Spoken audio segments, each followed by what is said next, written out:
Patanjali's Yoga Aphorisms Introduction. Before going into the Yoga Aphorisms, I shall try to discuss one great question, upon which rests the whole theory of religion for the yogis.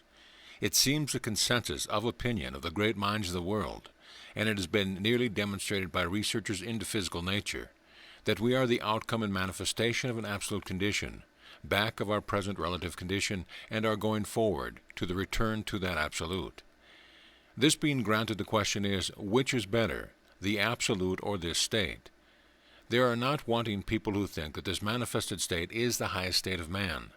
Thinkers of great caliber are of the opinion that we are manifestations of undifferentiated being, and the differentiated state is higher than the absolute.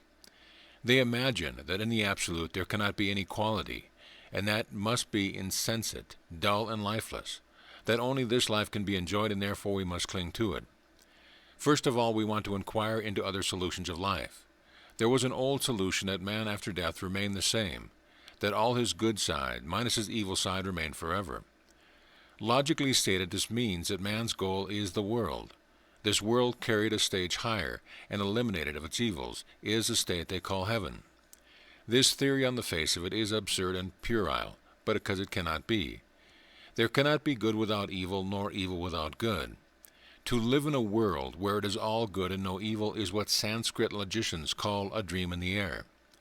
Another theory in modern times has been presented by several schools that man's destiny is to go on always improving, always struggling towards, but never reaching the goal. This statement, though apparently very nice, is also absurd because there is no such thing as motion in a straight line. Every motion is in a circle. If you can take a stone and project it into space, and then live long enough, that stone, if it meets with no obstruction, will come back exactly to your hand. A straight line, infinitely projected, must end in a circle. Therefore, this idea that the destiny of man is progressing ever forward and never stopping is absurd.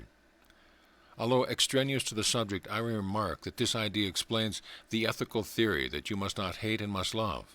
Because just in the case of electricity, the modern theory is that the power leaves the dynamo and completes the circle back to the dynamo.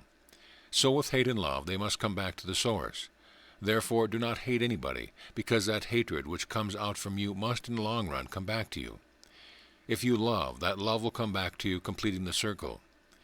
It is as certain as can be that every bit of hatred that goes out of the heart of man comes back to him in full force. Nothing can stop it. Similarly, every impulse of love comes back.